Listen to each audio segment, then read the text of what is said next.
This is 911. Do you have an emergency? Today on Rescue 911, no laughing matter. A clown walks the tightrope between life and death. There was no movement, no breathing, no pulse. We may even be too late. You do just everything you possibly can. Plus, injured, stranded, and separated from their father. You wish that you're Superman sometimes. You could just fly them, out of there. One teen twin fights to save the other. There is no rescue helicopter. It hasn't been for 12 years. On Rescue 911.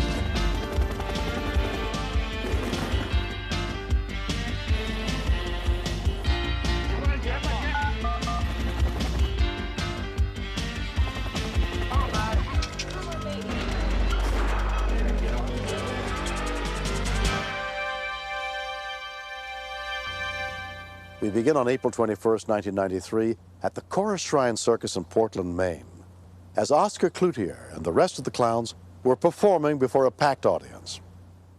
The Shrine of Clowns are a fun group of grown men, believe it or not.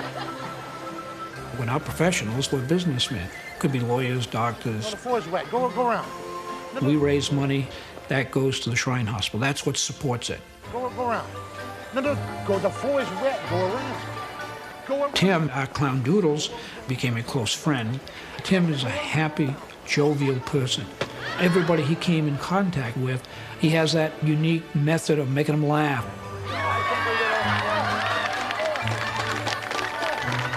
We did a skit. The skit was called Dr. Acupuncture.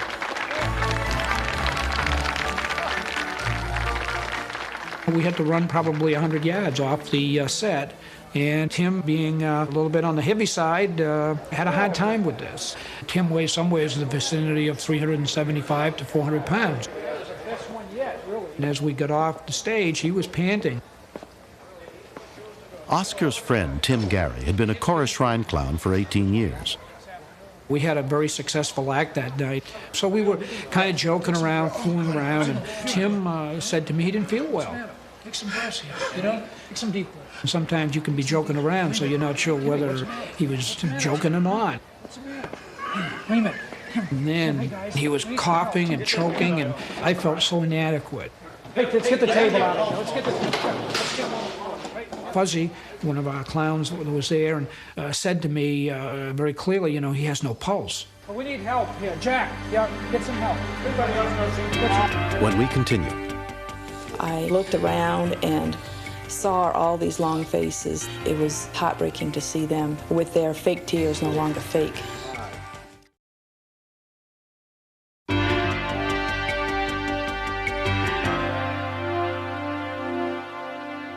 Just moments after the Chorus Shrine clowns finished their first routine, 50-year-old Tim Gary collapsed backstage and his heart stopped beating. Someone alerted Pat McFarland, who was trained in CPR, and he ran to see what he could do. Obviously, Timmy was in trouble. There was no breathing. His color wasn't good.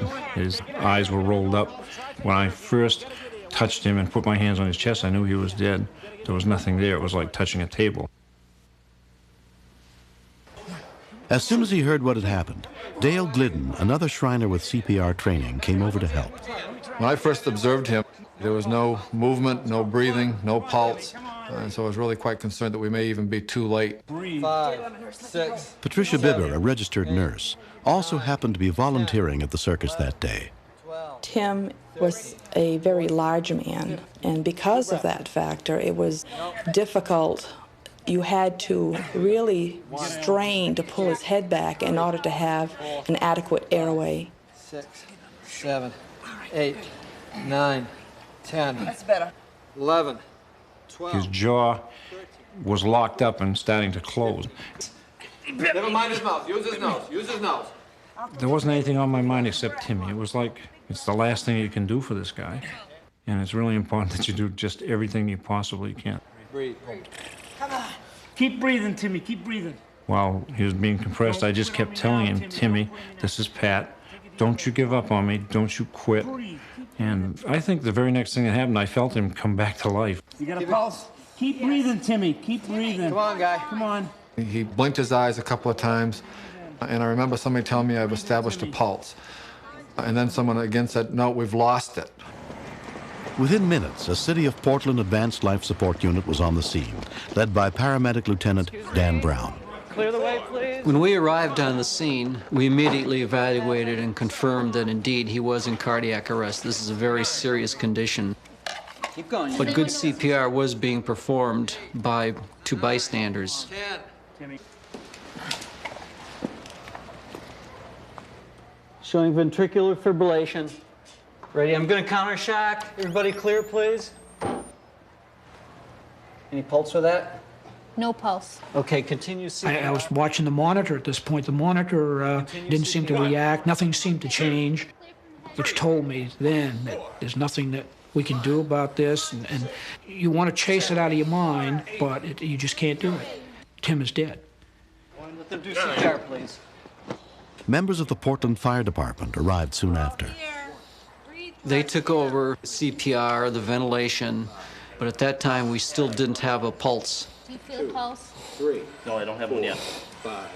I felt really washed out. I stood back and looked around and saw all these long faces, these sad faces. It was heartbreaking to see them with their fake tears, no longer fake, but true tears coming down their faces. 1, 2, 3, 4. To my surprise, after about a minute or two, one of the firemen said to me, "Dan, I think we have a pulse." Come on, Tim. I can't feel his karate. Come on, Tim. It looked to me like on the monitor that they were getting a heartbeat. And it was erratic, but it was there. And it was slow, but it was there. Continue ventilations. Go down. Get up there. Okay, let's go. Pull it in. Wait, safety. Tim was taken to Mercy Hospital, where tests revealed that he had severe blockage in his coronary arteries. He underwent a triple bypass operation and was hospitalized for a month.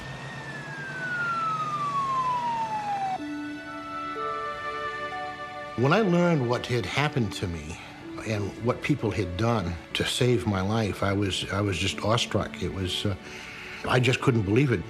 It surprised me that all these people put forth such an effort to keep me alive. It's a new beginning. I think I'm a different person for it. I'm going out and I'm walking, I'm getting some exercise, I've taken off some weight. Somebody just saved my life. How do you say thank you to a person like that, or a group of people? You just can't, but just to look them in the eye and let them know that you really sincerely mean thank you. Hi, guys. 6 weeks later, Tim was back entertaining sick and injured children at a local hospital. I think it's a miracle that he's alive today.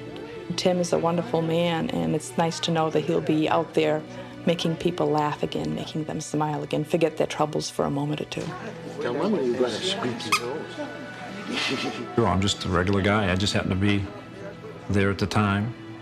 I think it's tremendously important that people know CPR. It's the only chance that the average person has when they get down. It's very, very important. Because if something happens and you can't do anything, can you ever forgive yourself for not knowing? So, Andy, how long have you been in here? I've been in here 5 days. 5 days. Apparently, God or the devil didn't want me to set me back to do something. I'm trying to find out what it is I'm supposed to do. Are you sure? Yeah. But until I find out, I'm going to enjoy every day. Hopefully, they'll allow me to stay in the clown unit until the day I die. You're getting dizzy? Oh, okay. Next. He started rolling backwards, and all I heard was a yell, and I looked up, and I saw him going off the cliff.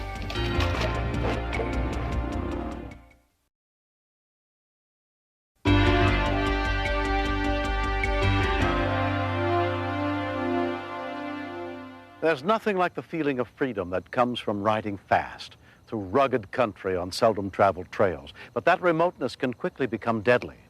A stuntman helped us reconstruct the events that began on August 16, 1989, along an isolated stretch of the Canadian River. For a vacation, Jerry Mayhew had taken his twin sons into the hills outside Amarillo, Texas, to ride the dirt bikes he had given them for Christmas. My sons and I have been wanting to go up there and go riding on the river. There's all different kind of trails and there's good hills to climb. We were on our way to Chicken Creek, And it was real rough country. It was hard to ride. Kevin, he was at the front, and the trail was too narrow for anybody to pass him up. 13-year-old Kevin Mayhew was leading the way. At the edge of a 30-foot cliff along the river, his bike ran out of gas, and he lost control of it. He started rolling backwards, and all I heard was a yell, and I looked up, and I saw him going off the cliff. I was just stunned. Kevin! When I looked down, I was just hoping he was still alive. Kevin! And I didn't know whether he's even breathing because the motorcycle was on top of him. I gotta get down there. I thought he was dead, and then I started thinking, this can't be, you know. And my dad got down there to him. He ran as hard as he could.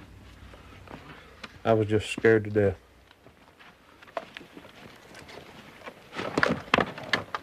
Kevin? I turned him over, Kevin? And at that time I noticed he was breathing. His arm was pulled around backwards, and his elbow broke. Man. And I noticed on the side of his helmet, that side of it was cracked open. I just hoped that I didn't make any mistakes, you know, by turning him over. I didn't know if his neck was broke, what kind of injury he had. Is he okay? Anything broken? Kevin needed to get to a hospital immediately, but they were miles from the nearest phone. Any broken ribs, or I don't think He told me, you're gonna have to go for help. And I said, well, I don't know the way out of here. And I didn't know where to go. Jerry was forced to go for help himself and leave 13-year-old Kenny to take care of his badly injured twin. Hey, hurry. I had no idea how long it was going to take. I told him to stay there with Kevin and don't leave till I got back, because I would be back.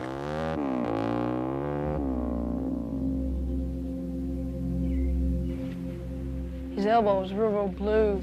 And I saw part of his bones stuck to the side of his skin, and he wouldn't talk to him. He wouldn't answer anything I'd say. I was thinking, what if he stops breathing? I didn't know what I could do.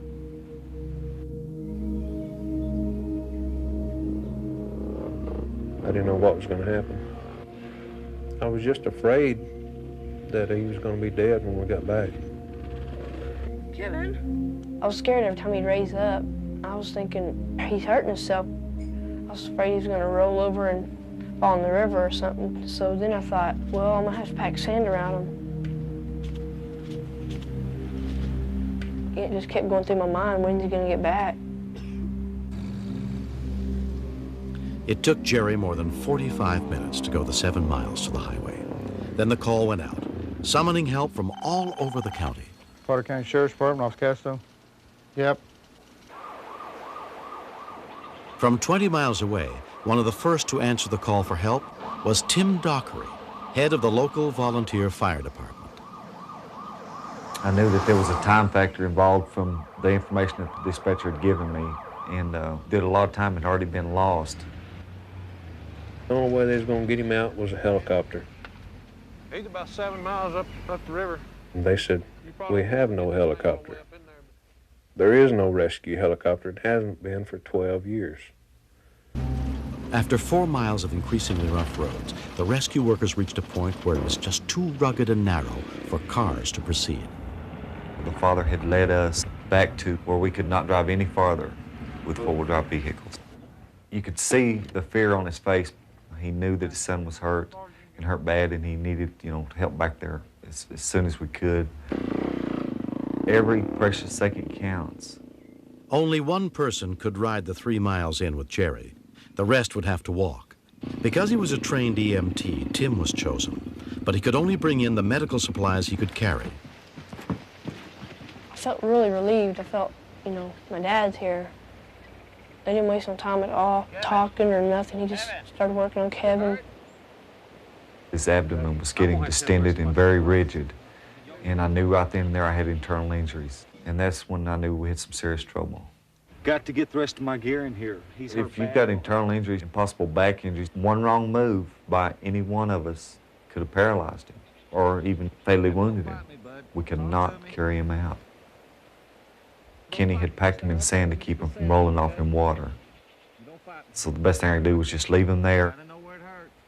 The boy needed a trauma surgeon's what he needed. To get Kevin out safely, they had to find a helicopter. But Tim's hand radio was not powerful enough to reach anyone. Let me speak to someone in charge, please. This is an emergency. As rescue workers began to converge on the scene, county emergency coordinators tried to locate a helicopter to get the boy out. It had already been 2 hours. Come on, get that girl over here. It's a sick feeling, it really is. See this boy laying there and not being able to do more for him. This boy was going to die if we did not get him out. You wish that you're Superman sometimes, you could just fly him, you know, out of there, but you can't do it. You know, there's just no way. Deputy Jerry Brinkley had to climb to the nearest high ground, where the reception was better, to be able to relay ongoing reports of the boy's vital signs to the hospital. 821, 820, copy.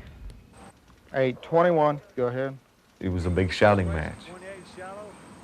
Respiration, 28 and shallow. Respirations, 28 and For shallow. a long time, it's the only communications we had. Well, be advised, I have public service available at this time with DPS. They located a helicopter, but it could not leave its own jurisdiction unless someone's life was in immediate danger. Okay.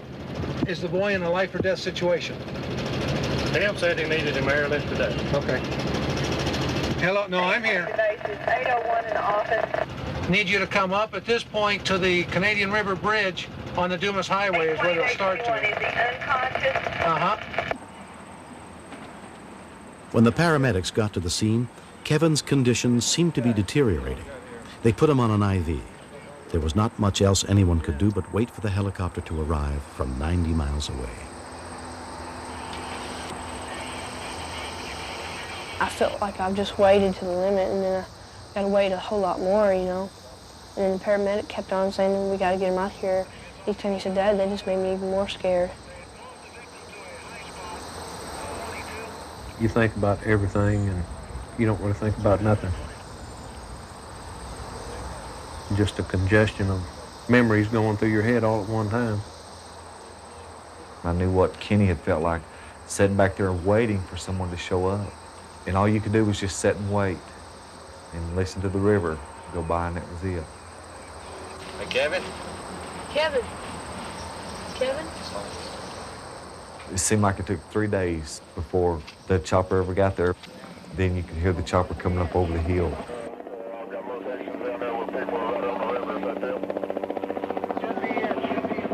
It was a very good sight to see that chopper come over that hill. Spark service, the lady's got some flares lit or something on top of the hill.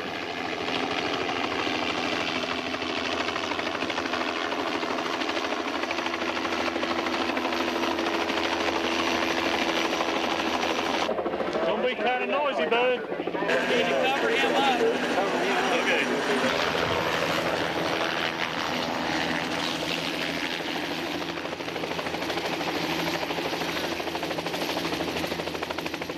There was a sigh of relief, but yet there was still a feeling of what was really wrong with him, if he was going to be all right. The 13-year-old boy has a lot of life left in him.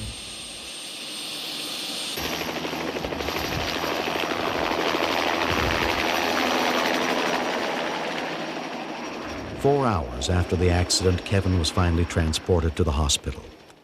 His kidney had been punctured, and he underwent surgery for a severely broken elbow. But trauma surgeon Dr. Charles Allison found no serious head or neck injury.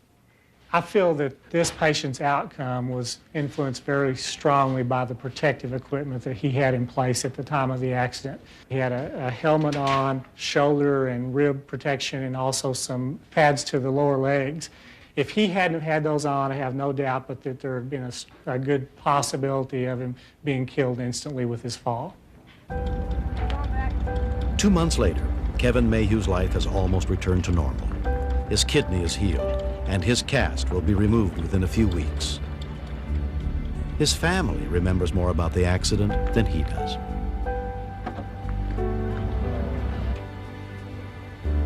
I could hear my dad, I could hear him talking to me, but I couldn't wake up, but I knew I was there. I could hear the helicopter running and feeling him lift me off the ground in the helicopter. I hardly don't know anymore what happened then on. I can say that the reward goes to all of the paramedics who got there to them. They all done a terrific job. And the most credit goes to is Kenny, because he stayed there with Kevin. That has to be the bravest thing that a boy can do, is stay with his brother like that for that long a time. Here's money to give me grips, it's ripped. This experience has changed a lot the way I feel with my brother. I just want to give him as much support as I can. Sometimes during the accident, I worry about he'd die or something. I always kind of feel like he's going to be there, and I'm just used to him. I don't think I can live without him. I'm just glad they're together.